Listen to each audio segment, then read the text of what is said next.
At Manhattan University, a graduate degree is not out of reach. You'll gain real-world skills, credentials employers value, and connections to New York City's top companies. Choose from their new Master of Science degrees in Healthcare Informatics, Digital Marketing and Analytics, Business Analytics, or Financial Analytics, all built around hands-on learning and industry partnerships. Graduate ready to lead, not just work. Take the next step at manhattan.edu/graduate. Manhattan University. Lead the future. Listen, all you New Yorkers. Excuse me. Taxi. Okay, man, we're looking around. This is the 77 WABC minicast. We do have an update. We understand we got Dr. Sky here. Let's go to breaking news on that. Breaking news. Dr. Sky, and busy night here on the Rita Cosby Show. And we talked earlier, you, me, and John Katzimatidis on Katz and Cosby about this satellite. I want to bring everybody up to speed. It's the satellite that was supposed to crash, right? A couple hours ago. Space debris falling apart all over the place. Space garbage or space debris, whatever you call it. Give us the update. Well, good evening, Rita, to you and the listeners around the world. Here we go. Another space event. The satellite itself is called the Van Allen probe. It was launched back in 2012, and it simply ran out of fuel, so it's actually just there. It's kind of like a shell. And NASA, of course, and other space agencies around the world are tracking it. And the news around the world, you're right, it was supposed to deorbit by around 7:45 p.m. Eastern Daylight Time. But, Rita, it seems like still all is well on the Van Allen probe A. Right now, according to a satellite tracking map, people can go to satellitemap.space, and if they plug in the satellite number, it's 38752, which is the Van Allen probe A. Where is it? Well, it's just south of the equator, heading very quickly, going 17,000 miles an hour toward the part of the South American area, which we call Ecuador. But it goes around the Earth once in 90 minutes. So again, nobody really knows when it will actually come down. But here's the point, Rita. The object weighs 1,300 pounds. Now, that's considered maybe small by satellite standards. But there's only, to be very candid with people, 1 in a 4,200 chance that any of that debris would hit on land or maybe cause any damage to people or animals. So it's still there. It's moving quickly. But the good news is, when these objects do go below, let's say, 100 miles above the Earth, space begins, they say, around 50 to 60 miles above the Earth, depending on who you ask. So once that starts to feel some of the heat of the outer atmosphere, the thing will go into a little bit of a tumble, and that's why there's no exactitude on this. So we really don't know exactly where it would come down. But most of its orbit, though, Rita, takes it not necessarily over land as much as it does ocean. So who knows? Maybe it'll just disintegrate and be just a piece of space history, as so many of these spacecraft do come out of the atmosphere. Now, how often does this happen where we have to worry about debris or where it falls? Is this how common of an occurrence is this, Dr. Sky? It's really not that big of a deal. I mean, this is it. The news agencies around the world report it, and maybe what they get is sometimes they get it right, sometimes they get it wrong. The only big one, and I remember, many people remember back in 1979, Skylab entered the atmosphere. Rita, 20 tons of material, but that was a much bigger object, crashed over the continent of Australia. So this really doesn't happen all that often. SpaceX has had a couple of their Starlinks come in. They look like bright shooting stars in the sky.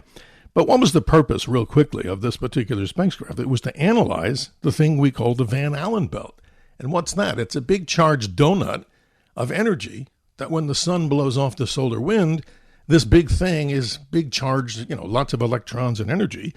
And some people still tell me, we never went to the moon, right, Rita? Because they never could have survived, the astronauts, going through the Van Allen belt. They only went to the outer edge of the Van Allen belt. They spent 52 minutes. They did get a little bit of radiation, but nothing damaging. So this spacecraft has another little component called Van Allen Probe B, which probably won't enter the atmosphere for another couple of years. But the big number, Rita, there's about 12,000 plus objects we call space satellites up in low Earth orbit. So 88% of our spacecraft that we have in low Earth orbit, that goes from where space begins to maybe 300 miles up, well, that's 88% of all those satellites lie in what we call the low Earth orbit. Interesting stuff. Yeah, really interesting stuff. And then on this Van Allen, I just want to make sure I have the odds right, Dr. Sky. That so, am I more likely to win the Mega Millions, or am I likely to get hit by space debris? Which one? You and I would go buy a ticket, and we'd have better odds than getting hit by space debris. But it's always that one that comes out of the sky. And lastly, Rita, there's a phenomenon that an aerospace engineer talked about a long time ago. His last name was Kessler, and he called it the Kessler syndrome. What's that? He said, just like you have billiard balls on a table, when one hits one, the other one moves, and of course there's only a limited number of billiard balls for those that play pool.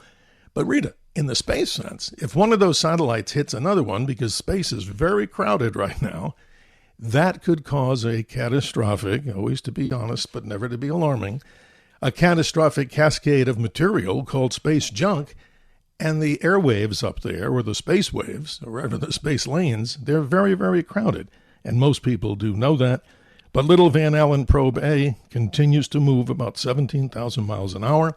The latest guesstimate now, and we always want to be accurate with this, is that probably maybe sometime early Wednesday morning, for those that are listening in that, the next day, that's when it should deorbit, and hopefully it deorbits into the ocean.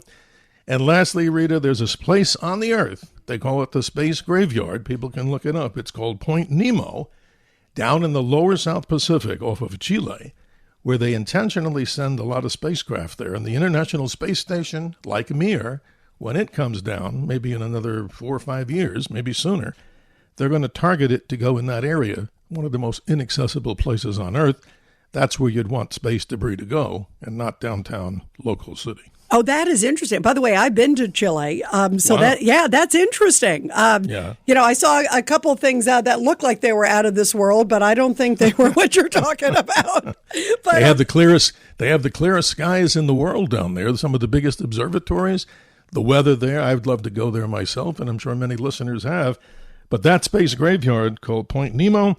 And again, if people want to follow the little Van Allen Probe A, a website, there are many, one called satellitemap.space, and its NORAD number, the one that they use to track it, is number 38752.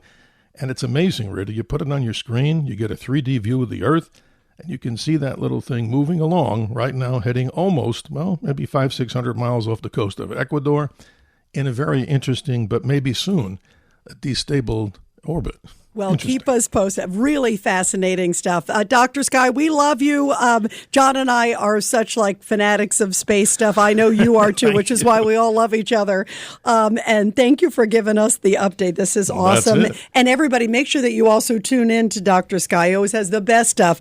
Friday/Saturday morning, midnight to 2 a.m. and Saturday/Sunday, midnight to 2 a.m. Proud to be here, Rita. Like I say in my way of calling it, the powerhouse blowtorch, warming up the airwaves. You know it, 77 WABC, broadcasting from the center of the universe, New York City, to the world. Absolutely. Stratosphere, space, and beyond. 100%. Dr. Sky, we love you. Thank you very much for the update. Thanks so much. Thanks for joining us.